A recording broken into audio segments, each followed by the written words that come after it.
Kapag sinabi ko... Ano yun? Ano yung mga yun? Yes.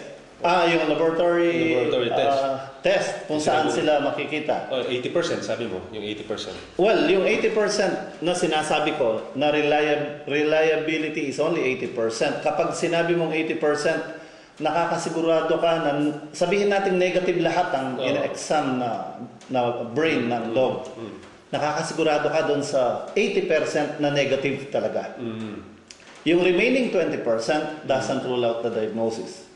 Ibig kong sabihin nun, pwedeng yung remaining 20 na negative, mamatay pa rin ang pasyente sa rabies. Okay. Kaya hindi siya talagang, hindi siya talaga... So ito yung sinasabing, ano klase itong laboratory na to? Well, ang mga laboratory exams na to, ito yung FAT, ito yung DME, Direct Microscopic Exam, and Fluorescence Antibody Test. Kapag negative sa direct microscopic exam, meron pang confirmatory test yung fluorescence antibody test. Okay. So, yun na. Yung ginagawa mong test na to, sa brain ng aso? Sa brain ng aso, doctor. Sa brain ng aso. Yeah. So, kailangan, yung aso na kumagat sa'yo, kailangan, hulihin mo. Ganun ba yun? Yes, isang isang paraan yun. Though, ang ginagawa talaga, actually, bawal sa Animal Welfare Animal Welfare Act o Animal Welfare Association, bawal yung papatayin lahat ng aso. Kasi kung lahat ng nangagat na aso, lahat ng pasyenteng nakagat, puputulin lahat ng ulo ng aso, wala nang mga specialist sa rabies, sa infectious na tumitingin sa rabies like me. So, wala nang trabaho. Wala. Actually, bawal din sa animal welfare.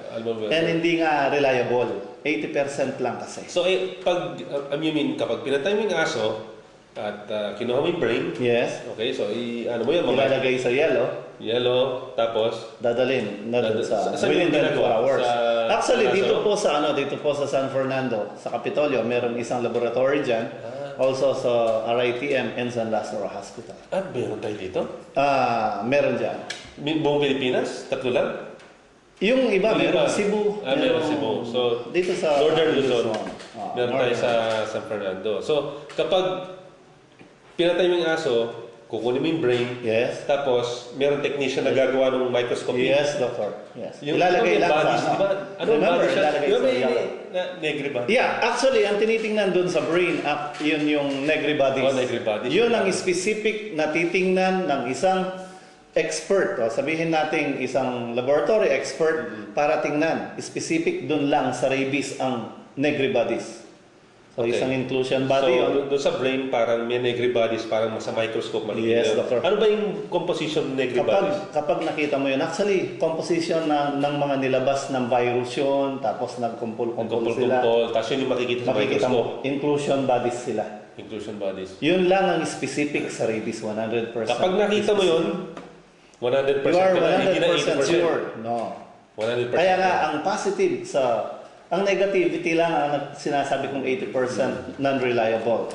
Non-reliable kapag negative. Pero if it is positive sa examination, it is 100% actually. So kapag nakita mo ni negri bodies, medyo kampante yes, na. doctor. Oo, kampante na. Medyo mahirap pala yan. Yes. For example, yung aso hindi mo nakuha. Problema yan ang problema. Mga stray dogs or cats. Kaya sa Amerika, bawal yung stray dogs. Di ba i-pound yung aso? Yes.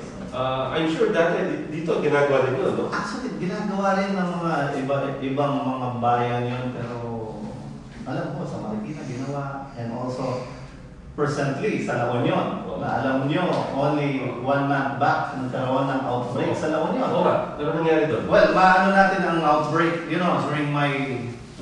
Alam, yung magkabats tayo. Yung time natin sa medical school, even sa mga books, wala tayong makikita, mababasa man lang na outbreak o makikita sa journals na outbreak sa rabies.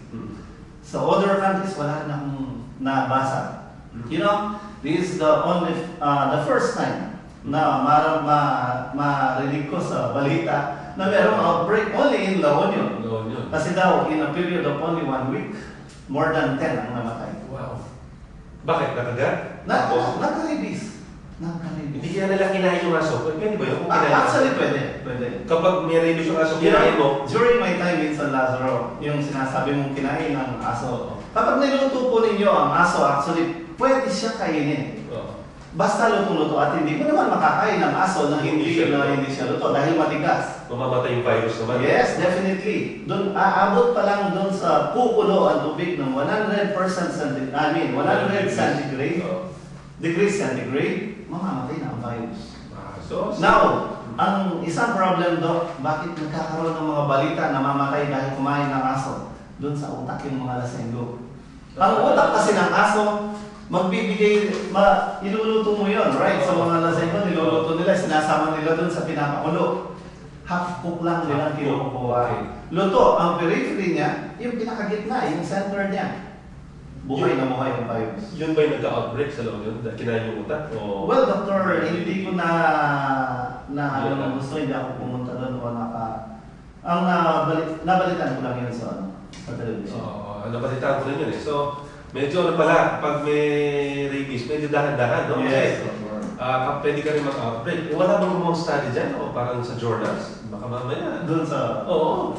Pwede gawin na kanina. Parang study na pwede magka-outbreak. Para sa ibang bansa, alam nila. In a period of 2 months, simula nung La Union, after 2 weeks or 3 weeks, dito naman ang binalita sa Bulacan.